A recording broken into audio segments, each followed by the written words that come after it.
Good afternoon. This is Ed Salzberg with ERS Advisors, and on behalf of Jimmy Baker, one of the best strategists and government contracting specialists around, and Sean Campbell with ePipeline, I welcome you to the first in our 2013 government business acquisition webinars. We did a series last year that covered how to use your small business designation, how to use that most effectively. We talked about pipeline management. We showed you how to access the federal government's free information in order to get a lot of facts and figures and approaches and strategic directions for your business development program. And we're going to continue that series this year. It seemed appropriate that we start this year off with a good look at what the sequestration potential and the different budget cuts really mean to the federal contracting community in 2013. Granted, there's an awful lot of uncertainty, but there are some things that are known, and we do have a lot of history with budget cuts in the past and what the implications are and what the outcomes have been. So we're going to share all of that with you today. Introducing the speakers, and this is the team that I've been working with for the last 6 months. Jimmy Baker wrote the book on how to win business from the federal government. It's a resource that I use all the time because I forget where that really rich data is, whether it's from OMB, the directions from OMB going into the actual agency business cases. You can mine so much direction out of the approaches that he provides. My experience is actually running companies and running organizations where business development was just really a main part of that responsibility. So the methods that I bring into this program are based on years of experience with SAIC, SRA, and was also a senior officer with Battelle Memorial Institute. Sean Campbell with ePipeline brings the access to the actual government contracting information. What is the government buying, and what services are they buying, and what agencies are buying? So the database that ePipeline has is extremely rich and a tool that's really essential if you're tracking procurements and developing a pipeline and developing a strategy for the future for your organization. I want to welcome Set Aside Alert, who's a partner on this webinar and on the series that's coming up. Set Aside Alert is a newsletter publication just for small businesses, and they focus exclusively on what the government is doing about small businesses and getting more procurements out to small businesses. Their newsletter is not expensive, and it's really useful for keeping up with the events within the various agencies, and also a good rundown of what's being bought and how that changes. Also, it's excellent for networking. We have another event coming up. We have several which I'm going to talk about at the end. But our next one is on February 27th, and it's about messaging, it's about branding, and about vertical markets and how to position yourself with individual clients. We've invited Nick Lutkins from partner Echo Point Marketing, from Echo Point Marketing Partners, to join us, and it's going to be a great session.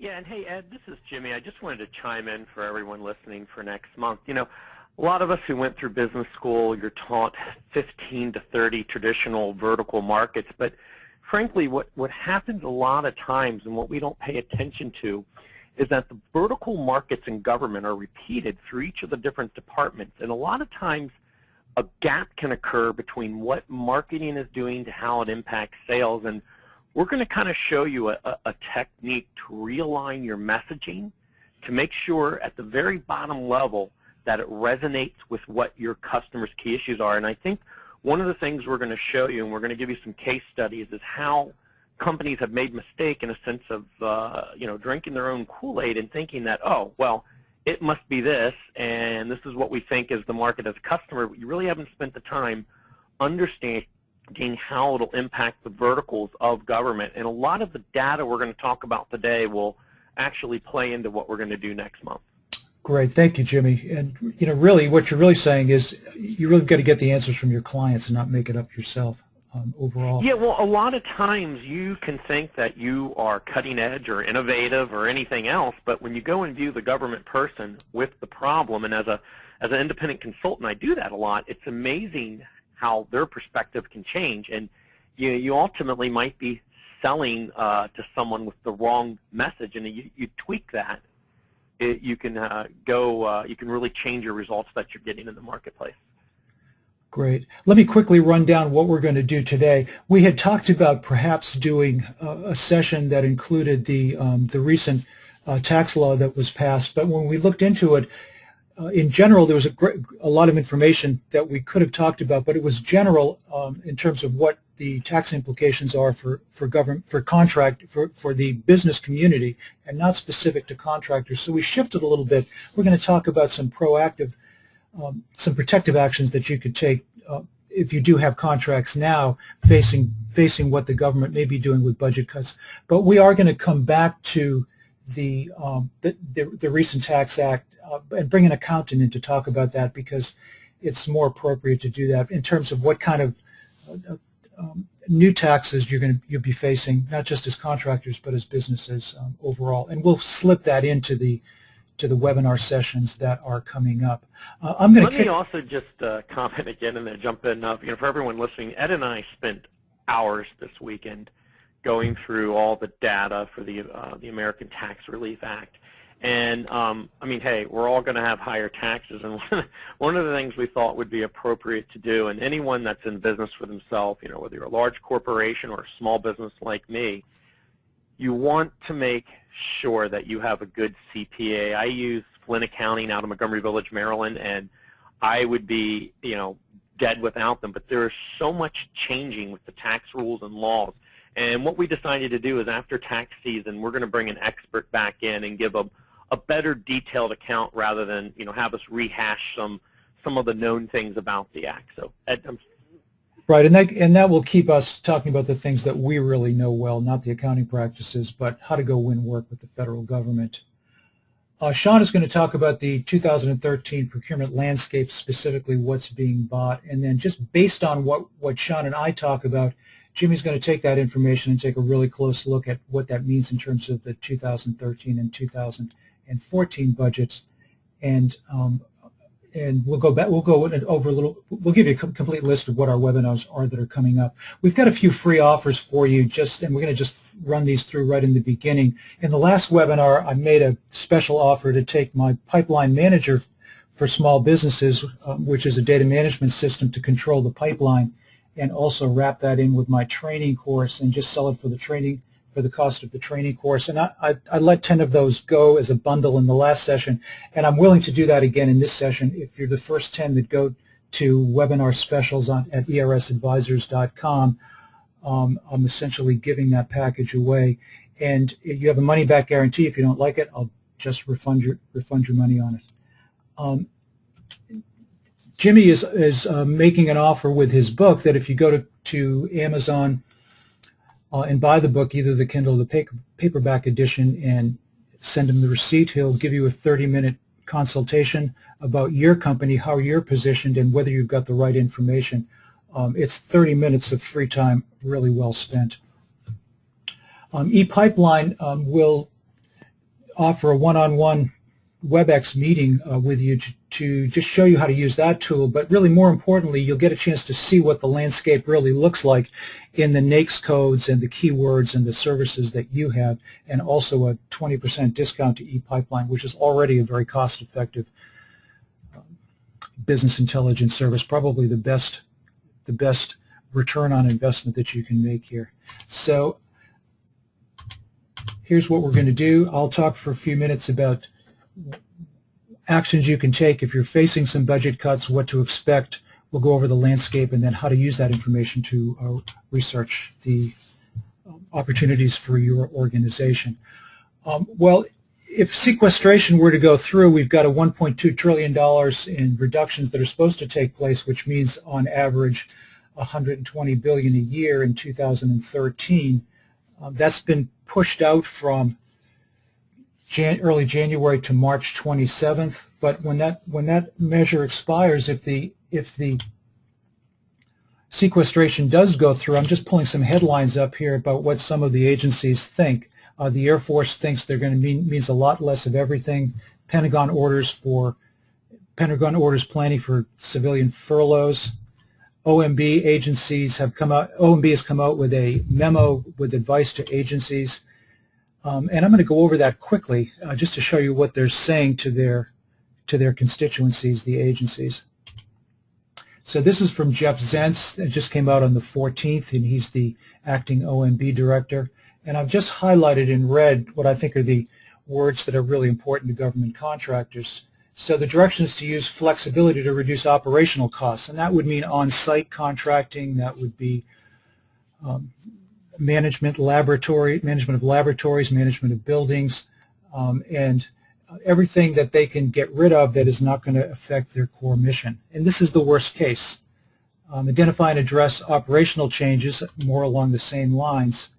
And then looking at not renewing terms or not hiring term or contract hires, and reducing staff on site. Also to take a good look at grants and contracts to determine where there can be cost savings, and that could be stretching those contracts out, renegotiating some of them. If there's funding in the contracts that have not been tasked out, they could pull that funding out pretty easily. And then taking into account certain funding flexibilities to reprogramming, and I think that's the most dangerous thing for contractors, and then transferring the authority for that contract so that they don't have to actually spend the money. Also being cognizant of the WORM restrictions, which are the notifications to workers if layoffs are coming both within the government and outside of the government directly. So the agencies are really gearing up to take a hard look at what they consider overhead that they can slice out of their operating costs without affecting their mission, and that's going to come back to many of your contracts, depending upon which agency you're in and what the program is that you're working on. So what can you do as contract holders? And here's a few tips of things to think about. I don't think this is necessarily a complete list, but I think I've gone over many of the threats and things that could be done to at least make you as whole as possible if your contracts are coming under the microscope. First of all, it's important to comply with the limitation of funds and the limitation of cost clauses.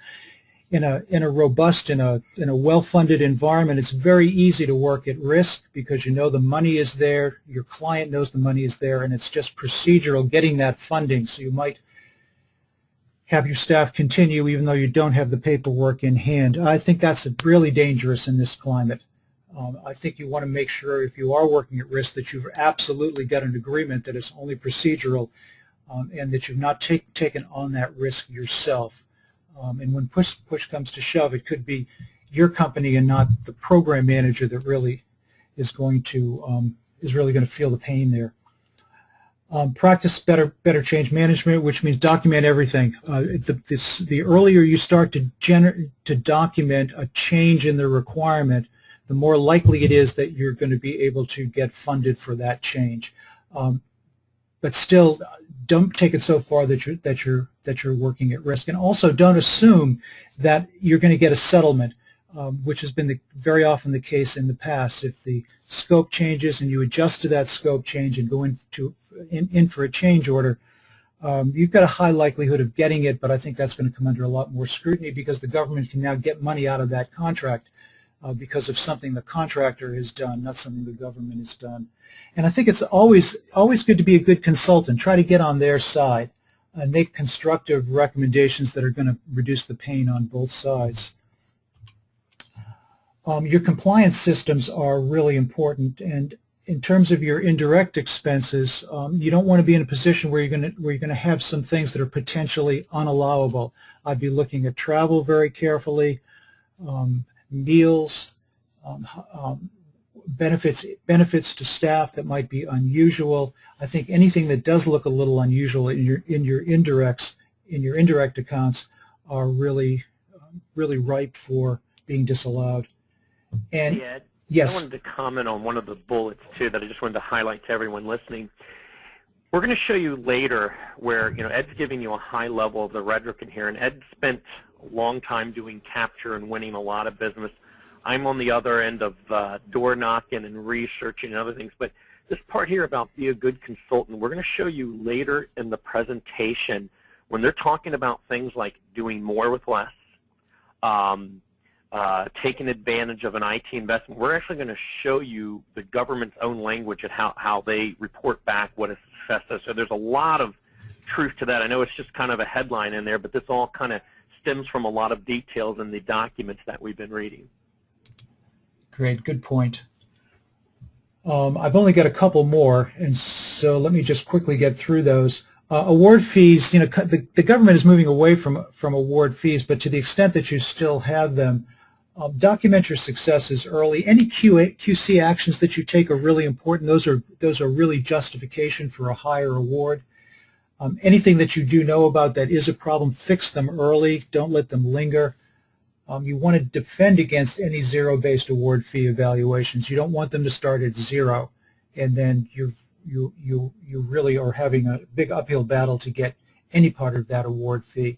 But all of the things that I'm talking about are ways the government can reduce the funding in your contract. And I might have one more in here. Oh, deductive changes and partial terminations for convenience. Understand the difference in impacts on profitability and unprofitable contracts. So deductive changes and partial terminations. A deductive change is when there's something about the scope that needs to be modified. Partial termination is when it's not work that you've done or you're doing that's changing, but they're actually cutting off a piece of the scope or maybe all of the scope. The government negotiates those two things differently depending upon whether you're making money or not making money, because if you are not making money, they may still ask you to reduce the amount of the fee that you have taken or would have taken on that work. And finally, you have some leverage in option year negotiations. Most of the leverage is on the government side because they can choose not to issue the option. But if the contract is not written to the government's best advantage and they still need what it is that you're doing, you do have a chance to sit down with them at the table. You do have a little bit of leverage because they're interested in some changes in the contract and you're maybe interested in some protection in that contract. So you may have some like minds at that table overall. And I think that's it. So we didn't want to talk about the tax areas because they were general and really affect business, not just contractors, but we wanted to give you some things to think about because of the reduction in funding that looks like it's coming into the government. But that's the bad news. Here's some good news. First of all, the 2012 contracting budget was $450 billion, give or take a few billion. Not all of that $120 billion will come from contracting. Actually, there have been budget cuts already, and the latest projection I saw was about $85 billion that they're looking for if sequestration were to go through. Not all of that from government contracting. But the worst case, if it all did come from government contracting, that's still $330 billion out there to go after. So it's still a pile of money. The federal government, regardless of what happens in the next several months, is still the largest single purchaser of goods and services in the world. And with that, I'm going to turn that over to Sean, who'll talk about what the federal procurement landscape actually looks like right now. Thank you very much, Ed. Good afternoon, everybody. I appreciate it that everyone has the time to sit through this and really get enlightened in regards to what us three are able to do for you. Now, keep in mind in my portion here, we're looking at the 2013 and 2014 areas because of the fact that, as you all know, the government has the end years in the fall. So you've got start and end dates that are a little off than regular opportunities. However, you still have the opportunities that come out as of a January 1 start date. You're looking at the areas within 2013 as being a landscape that could scare a lot of companies away from doing government work. However, when you're looking at a solution for a comprised way to identify and qualify the opportunities, ePipeline is able to do that. Through Government Contracts USA is our main company, and we are underneath that. So we've got a lot of capability across the board, not just in federal, but as well as state and local. However, when you're looking to identify the opportunities, you really need to verify that you're ongoing for a marketing team to identify where you need to be at what time. With the marketplace as it stands right now, there's a lot of capability to really enhance how your team's going to identify where you need to be. Now, Ed, these slides are not moving on my end. If you could help me out there.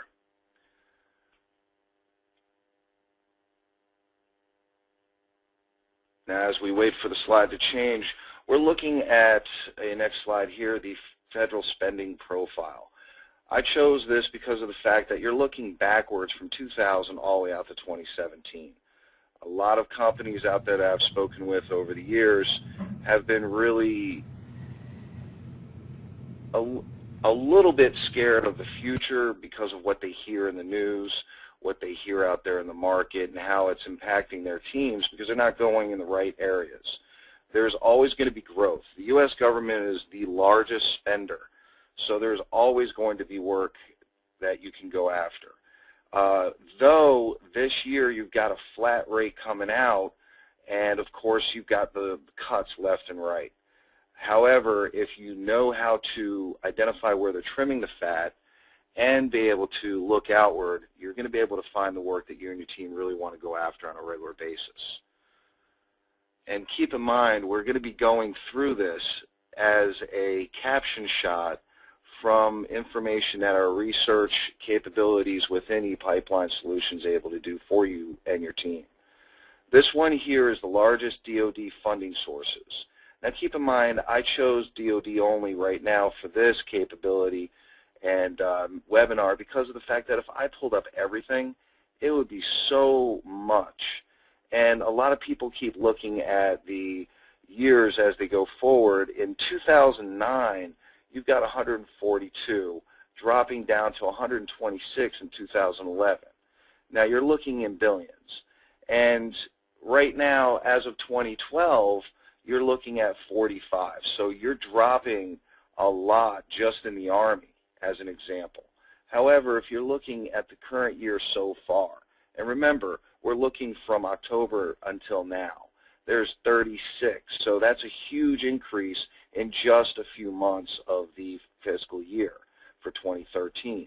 Every single agency has to spend specific amounts of money as well as hitting where they need the work done while removing the fat out there and keeping everything a lean machine because they're really under scrutiny nowadays.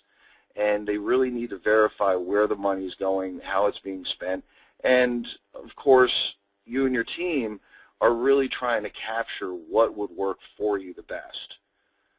You can move to the next one.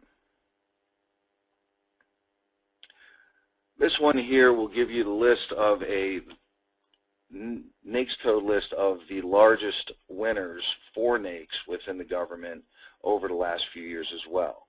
And keep in mind, now of course here it's got aircraft manufacturing as the #1 NAICS code. But there's 2,000 plus NAICS codes out there. And if you're able to hone in on a specific arena that works well for you, as an example, engineering, that's going to bounce back as well because the U.S. government has got a lot of money that they need to spend to keep infrastructure going. Things are going cross for education and energy, IT work. The whole realm and gauntlet of NAICS codes is the best way to identify how you and your team are going to win more opportunities. And as you move forward throughout the year, you need to know how to find that needle in the haystack. With that being said, as an example down here on #7, you're looking at facility support services. Now that could range from specifics to a whole broad spectrum of opportunities, but yet there is going to be more growth in that arena just for a specific amount of time. Then they're going to move a listing for a new opportunity through vehicles. Of course, everyone out there understands there might be a Seaport E vehicle or an open market through GSA only. There's going to be more increases to these kind of opportunities to make sure that they know where the money's going. And of course, they're never going to stop the important needs of the government. You can move to the next one, please. Sean, I just gave you control. You should be able to do it. Okay. There you go. Just click and then you should move it. There you go. Yep, you went too far. Yes, I did. There we go. So as an example, when you're looking at the budgets for this year, you really got to understand that the government really doesn't even know what the budget would be. But just observations of what's out there, you know, you're looking at a total cut of $109 billion as a possibility starting from now until, you know, the end of the fall. However, I always look at it this way. Nobody really knows what's going to happen until it happens. But if you're able to, as a team, identify ahead of time where you need to be and know where those monies are going to be spent and know where the cuts are going, then you're going to be able to identify the best way for you and your team to get the best ROI on your work, you know, being out there on the street. Whenever you're out there, you need to really speak to the contracting officers. You really need to embed yourselves. And with this kind of market that's coming into play in 2013, 2014, it's going to be very, very, very scrutinized regarding who's doing the work, how they're getting the work. Even right now with the expenditure looking at a lot of the cuts going from military spending all the way to U.S. Embassy security, that really needs to look at the insights and honing in on where they need the work done. So if you are an armed guard services company, as an example, and you might be doing U.S. Embassy security work, you would get a little nervous on, you know, hey, there's going to be cuts going there. What are we going to do next? What are we going to do, you know, on the next 9 months? You really need to hone in to identify how to get in there. Earlier, Ed was mentioning about ongoing source selections for option years, etc. Those things come into play because if you're able to either A, come in there as a company, lower the cost to the government, they're going to look at that as well. $1.2 trillion, like mentioned earlier, in the deficit reduction procedures over the next 9 years, starting this year. It really is, you know, how I would say is trimming the fat, but it's not going to close the door on any one given area. $984 billion within spending programs will allow the government to withhold $216 billion in interest payments, which would help our debt as a country for the federal debt. But 8% to 9% reduction in military program spending as a projection right now is kind of scary. However, that's going to go from military to even Homeland Security for, you know, borders. We need that. And they're not going to just open up the borders and let it go, you know, way south. You need to identify where they're going to spend those monies and where they're going to remove the monies to help save in the ongoing year. 0.3% to 0.4% increase is more realistic on a government overview of what is needed because, again, like I mentioned earlier, the government's the largest buyer out there. Contractors really look at the government as being their mainstay on an ongoing basis for their pipeline. Specific cuts are needed, but yet the government really needs to adhere to what the Obama camp has been looking at over the last few years is education increases, energy. We're trying to get into understanding all that, but nobody really can see the future until it happens. And if you're able to pinpoint where your team needs to be by understanding the markets and understanding how to identify what actions are needed, you can also look in the awarded areas of, let's say, e-pipeline and identify what your team needs to look at in more scrutiny. Because even though there will be a decrease between 3.5% to 5% within defense and up to 3.8% for Homeland, you really know that there's still going to be money spent in every given area. But the landscape would be the largest for the small companies, woman-owned, veteran-owned, hub zone, anything to do with GSA scheduling. They're going to increase that as well. And that's a good landscape for small companies or mid-tiers. But yet, you've got the large corporations that then scratch their heads and go, wait a second, what are we going to do? Even with these cuts coming in, there's going to be different ways to identify who you want to partner with. And knowing that as well as a large corporation, you're going to be able to identify joint ventures, anybody that would be either from a flip side for mentorships all the way to sponsors. And it's going to increase your revenue as a company if you are able to internally trim that fat and not waste your time going down the wrong avenues. And with everything that comes out of play from any kind of write-up within the government, as we all know, you're able to identify to a point. And every day there's a change on any given, area of the government, IT, O&M, or AEC. And you got to keep abreast of what's out there. So as a team, you're able to not waste the time trying to hunt down the information.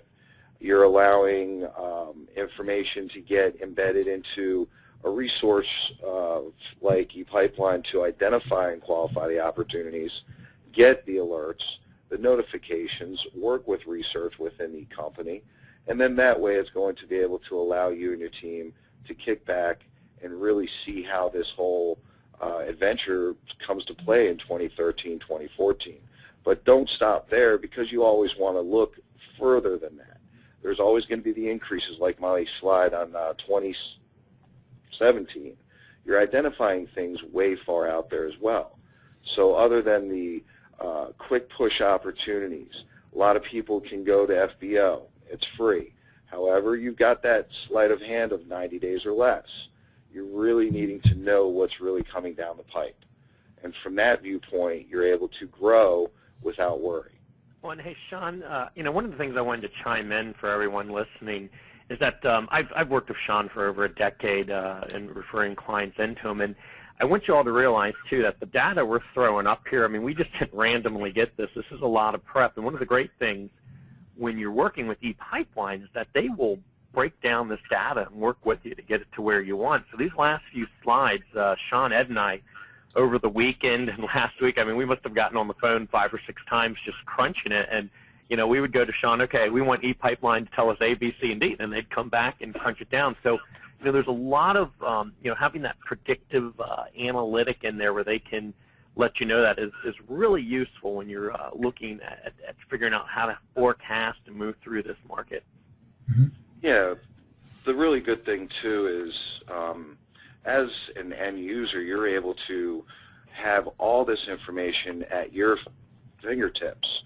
So instead of waiting for a person to call you or trying to wait for an email response, you're able to look this information up yourselves and really run reports as needed. So if you're walking into a meeting on the fly, you've got 3 minutes, you can click it directly into an Excel from exactly what you need.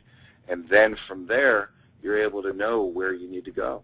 But yet, the whole thing about the webinars that we run is to help clients and or non-clients to really see what's out there. And again, it's tools in your toolbox. Everything would help, and the best thing to do is just to open up, the box and identify what tool is best at that point in time. So if you're able to go into a meeting and run an Excel off the fly, then that way you're able to do so. If you need to step back and analyze it over, the future for your pipeline, then you're able to do that as well. And you can get abreasted information in regards to updates and changes. So that frees up your team's time to not have that headache and worry about what the landscape is really going to show. Right. And facing budget cuts like we're facing now, and we've faced them before, as severe in many years, you really don't do anything different. You've just got to do it more efficiently. And you've got to do it better because the competition is increasing into your program areas, and there may be less things to go after. So you can't waste your time or your money on an opportunity that you can't win, or you can't be in a position where your competitors know what's coming up and they're positioning for it and you're not. The business intelligence information from ePipeline, from set-aside alert, the approaches Jimmy uses in order to determine where that money is coming down, and then how to manage your pipeline, the stuff that I spend time on with clients, is really is even more critical now than when the sea is rising for all contracting ships. Exactly, Ed. Keep in mind, too, every time that a company goes out there and goes after contracts, as you all on the phone well know, it's spending money, no matter if you win it or not. And with the capabilities of what we all can bring, it's going to really enhance your team long term, and that way you're able to identify and qualify the opportunities you really need to go after. When I was at SAIC, we experienced explosive internal growth in the 12, 15 years that I was there, and at SRA as well, and also at DynCorp. I got to both of those firms through a small business acquisition, and we experienced explosive growth in each one of those companies for a couple of reasons. One is we got very efficient in the use of indirect dollars, didn't waste the indirect dollars, and we found a way to squeeze an extra bit or two out of that B&P money every year by making no-bid decisions very early in the game, getting the right business intelligence in order to be able to do that.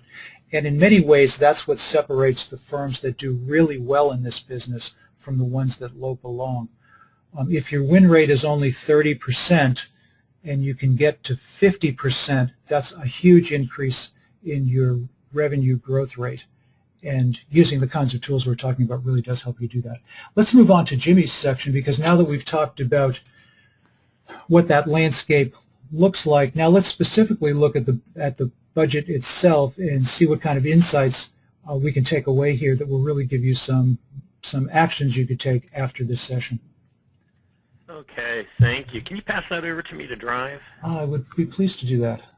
Thank you very much. And for everyone joining us, I know I'm batting third here, and we're in Tuesday afternoon. But when I speak around the country and I have an audience, I want you to take your walk away off the bat, and I want you to understand that what I want to leave you to walk away with. I want to show you a technique at how you can understand where the development, modernization, and enhancement, or new money that gets rolled into particularly the technology budget.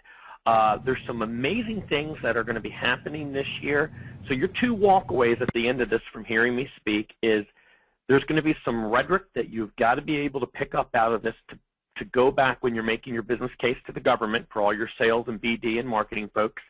The other thing is you want to be able to understand where the DME is. So let's go ahead and begin our journey. Ed, I am looking, and for whatever reason, I'm not getting it out here, the thing to take over for presenting. So I may ask you just to drive it for me till. So real quick, everyone on the screen, no matter where we all start. Jimmy, before you get into that, I forgot to ask people to put their questions into the box that's on the GoToMeeting window. If you look right at the bottom, if you just put your questions there, we'll address them at the end. No, sorry for that, and go ahead. No, not a problem. What I was going to say, no matter where you are and what markets, you typically, if you're a small company, you might be only looking at 2 or 3 departments. A big company, you could have vice presidents that sit across that. But it all begins with understanding the budget and reading through it. Now, I'm going to specifically talk about the $74 billion technology budget for 2013 today, but you still need to get an overview. There's no substitute. You can go on to the next slide for me, Ed. There's no substitute about reading the actual documents themselves. Please go out there and know what's going on within your agency. But there's some real interesting information that I've seen that's been announced in President Obama's budget that I've really seen trickle in not only to the departmental CIOs, but then I've seen it trickle across for those of you that do state and local like me as well. I've seen it trickle into NASCIO and some of the state governments. So you're going to see a trend of this stuff floating through the entire public sector marketplace. But look at this second bullet here. 210 budget cuts totaling $24 billion billion. That is more than what happened in the last 3 budgets combined. It's a very big number. So understand this whole theme of what Ed was talking about, of reduction, doing more with less, is absolutely represented in that. And you can look at this at budget.gov, and as you can see there, cuts, consolidations, and savings. I read it this weekend again, and the big themes that are coming out of this is we've got to cut waste. We've got to cut redundancy. We have to engage the citizen better than what we're doing it. So you're going to be seeing that more and more when you're talking to people, when you're making sales calls. They're going to be interested in the innovation and processes that can help them do that. And even what I found was interesting as well, Ed, you can go ahead and jump to the next slide, was this focus on fraud payment systems. I had the opportunity to go to NAMPI in Oklahoma City this fall, which is the National Association, I think, for Medicaid, Medicare Program Integrity People. And let me just tell you, organized crime from Russia down to trailer parks in America are doing all kinds of different schemes against paying systems of the government, and they're looking for help. It costs us a huge amount of money, and that's not the point for today, but across government, they're looking at their payment systems. And I'm going to show you in a couple slides here where that actually comes out in the technology budget. Now, before we can go forward and get in a handle on what's been good about what's looking neat for 2013, we've got to take a look at what's been good for 2012. There is a report to Congress on the President's e-government initiatives. Read this report. I was only able to put a few of the bullets out, but what I want you to take notice on your screen right now, look at how the government is reporting what they think is success. And the thing that I took from this, and I use this in my consulting practice every day when I'm helping clients with meetings, is that if I'm able to communicate cost savings, cost per person, improvement in time savings, if I'm able to show how we can eliminate the duplication of a system, how we're able to leverage technology. Look at this last one here where they put the return on investment down to $55.53 for every employee. When you're able to supply data like this, this is what the government is hailing as wins. This is where things are going well. You want to make sure that your future sales, marketing, promotions, whatever you're doing, are able to be couched in the same way. You have a link. Let's go on to the next slide. You have a link there on your slide where you can look this up and read it for yourselves. Now, I had the opportunity to sit down with Steve Ressler last time I was in the D.C. area, and I really like GovLoop. I'm out there, and one of the things I thought was neat is they did a survey, and if you're not familiar with GovLoop, it's like the Facebook for government employees. But they did a survey, and they had departmental CIOs, and this is what their independent survey, I think it was about 250 respondents, said, this is what's big for us: agile government, cloud technology, turning data into power, expansion of mobility, social government. And I will tell you this, I'm working right now with a client in the Veterans Administration space, and those first 4 there are huge in every meeting we go into. So, I take heart, and with the different clients that I'm working with, I see this, relevant every day. So take a look at that survey. I would have your marketing departments, your BD people read this, because this is verbiage and language you want to include into what you're looking at. Now let's go ahead and move on to the next slide. Now I also encourage you, as you're getting ready, and we're going to get to the meat of the 7,000 plus line item budget, but before you go in that, I've kind of taken you from a perspective that we looked at the regular budgets. We understand that President Obama this year is going to have more reductions than he's had in the past years. We've heard this idea that there's themes that, hey, you need to reduce, save more, get rid of duplication. So now we're going over to the U.S. CIO.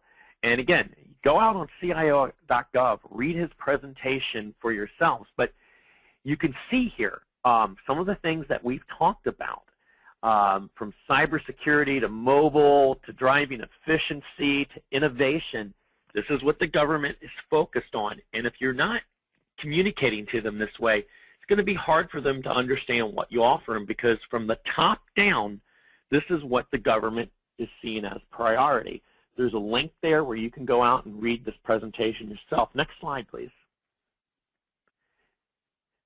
Now, what I want you all to do, and this is a real takeaway, if you can click on your screen and capture this, or shoot me or Ed an email, or Sean after this, we'll give you the links to this. But go out to whitehouse.gov, and you can actually download the report for federal IT spending. Typically what's happened, and you can see there on your screen, is that it gets published in February of the preceding year before it comes out. So what that means is sometime here in the next month, we're going to see an update with the report for 2014. The last update on the federal IT budget was in July, so about 6 months ago. I have this on my desktop. I look at it all the time. But again, what you want to do is scroll down. You can see the arrow there on your screen. There's $74 billion for IT in 2013. Let's go to the next slide. And what you want to look at, and I'm going to show you a technique in a moment here, is that this is just a summary page. And this is Microsoft Excel spreadsheet. It has, I think it's like 7,200 budget line items. I looked at most of them this weekend in getting ready for this discussion. But what you want to begin focusing in on is your key agency and what you're looking at. And what we're going to really hone in here on a minute, it's you can read across the columns, and it says DME, and I want to talk to you what that term means. It means development, modernization, and enhancement. And a budget number is reflected by two pieces. O&M is operations and maintenance, so that's your cost for, the lights, the office, the equipment, everything you have. And then DME is the new money fusing into that program. And what's really important, and you can go to the next slide, is that when you all begin to look at a federal program, you want to make sure it just doesn't have steady state money going into it.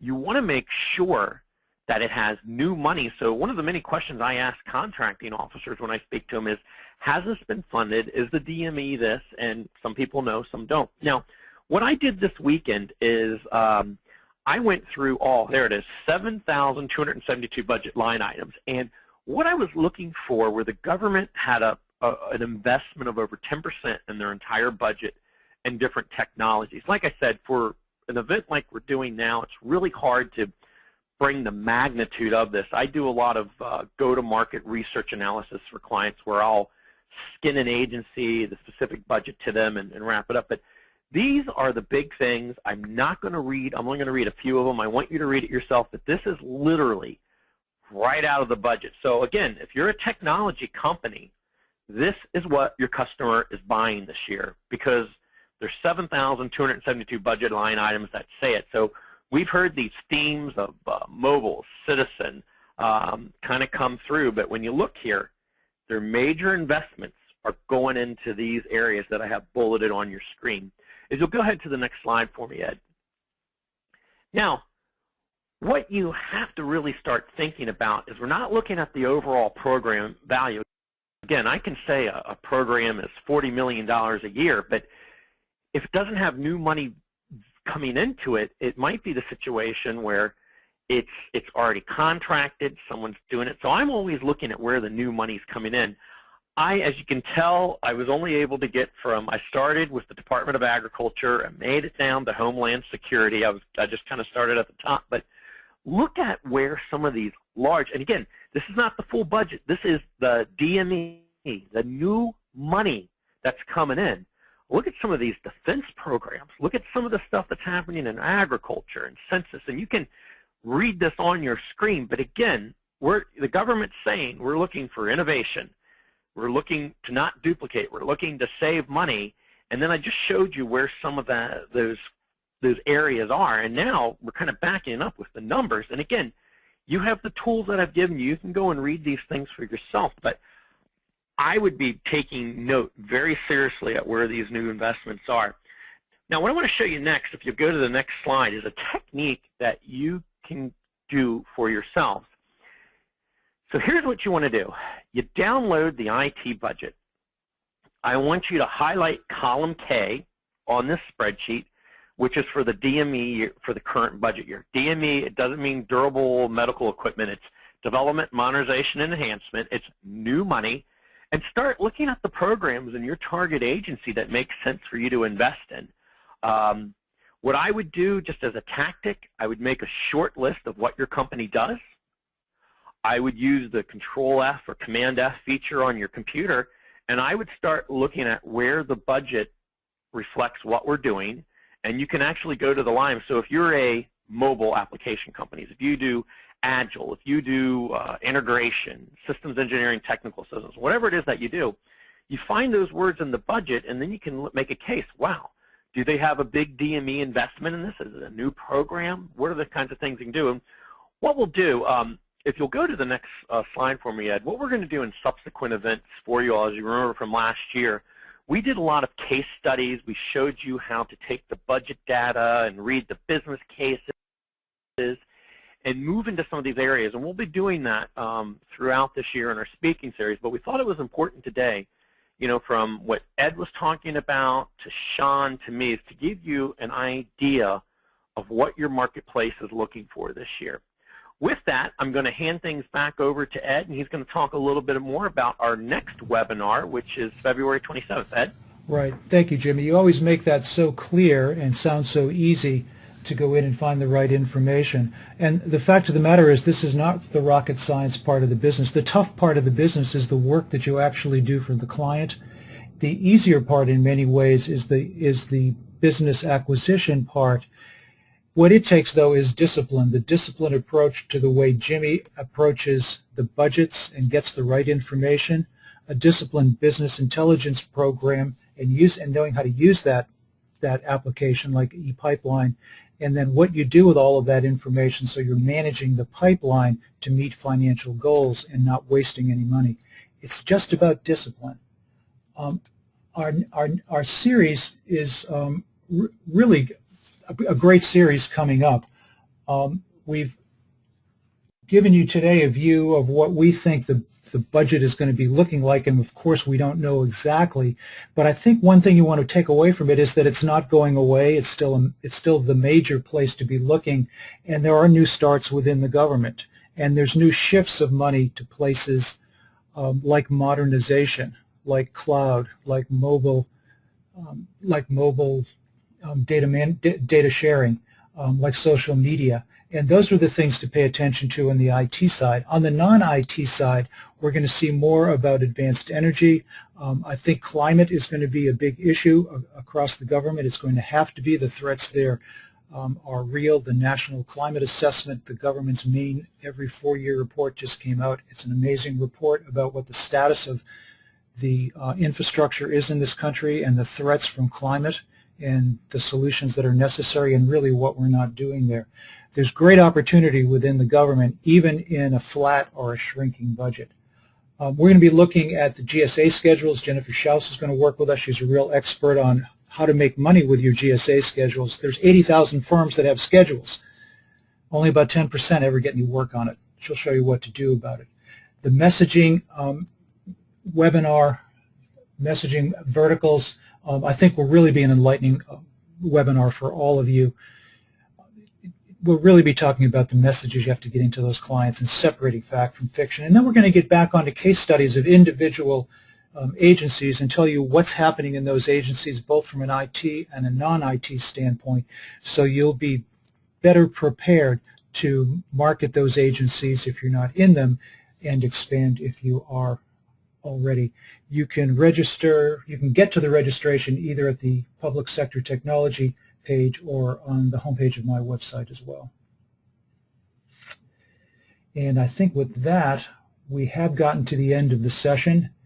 Amazingly, we did it on time. And let me pop into questions and see what we have over here.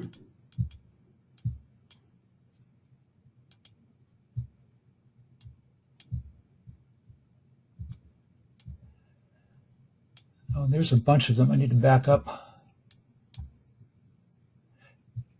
Yeah, Ned, I'm also happy to stay on the line a few more minutes if folks have questions.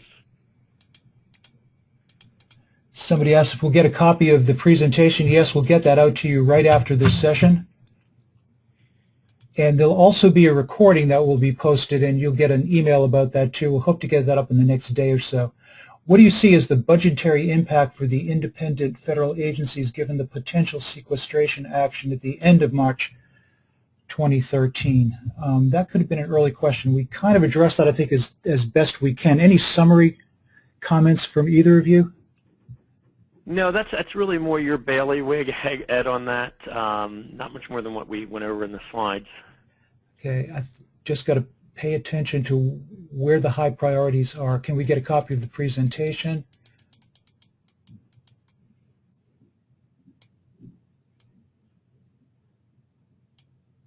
Great. Here's one question. What advice can you give to a small business that doesn't do any government contracting now? What's the best way to get into the government, and what can I expect to spend, and how long will it take? Good question. Sean, if you're looking at it as a viewpoint as a brand new company just getting into the market, the hardest point is to open that first door.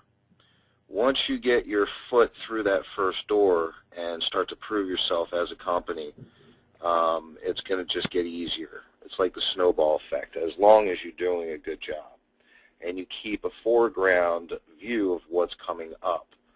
And I spend a lot of time with very small companies to very large corporations, and everyone's the same in regards to one thing: how to win the work over your competitor. It is a daily race, and one of the ways to really identify that is to know your market, know everything about your specific market, and that way you can then hone in where you need to be, when, where, and how your team needs to do it.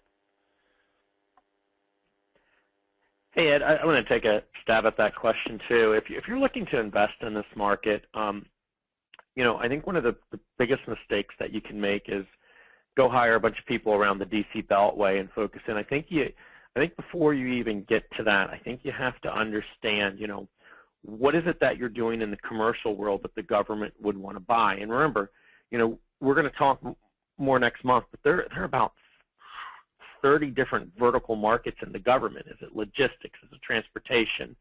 Is it hotel services? Is it, what is it in technology? But I will tell you this, having worked with companies both abroad, out of the U.S., and in the U.S., is when I've been able to show an improvement that they've done to something, either in a logistics process, a big operation that's commercial, I've been able to take that in as a case study and show it to the government, because, years ago when I began this business, the government was always interested in government best practice, but it switched, over a decade ago where you could bring industry best practice. So right now, the big thing that I'm reading, and even when I read the CIO strategy, is that they're making technology fellows out of graduate students, because there's this view that the government's behind 5 years, that we're lagging in what we need. So they're very interested. So I think if you have an innovation hook, so here's what I would do.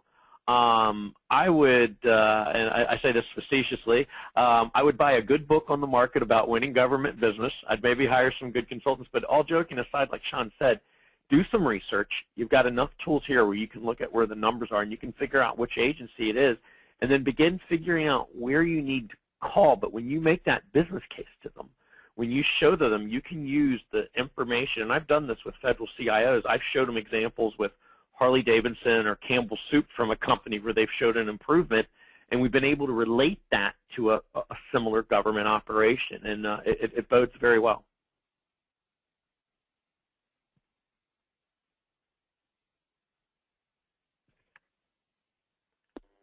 Ed, is there any other questions?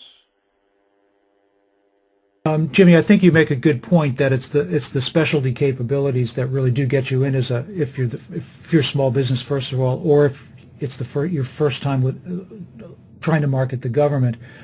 It's that differentiator, it's that solution that the government is looking for, and commercial solutions are high value within the government.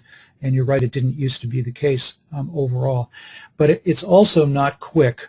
And that you can't, it's rare that you're going to get a quick hit within the government. It takes some time to get around, get positioned, and understand how to navigate within that marketplace. Consultants can help. Yeah, but you really need, though, all joking aside, I think the quickest deal that I've ever done in government was about 3 months through a GSA schedule. Mm-hmm. And, that's like supersonic speed for government.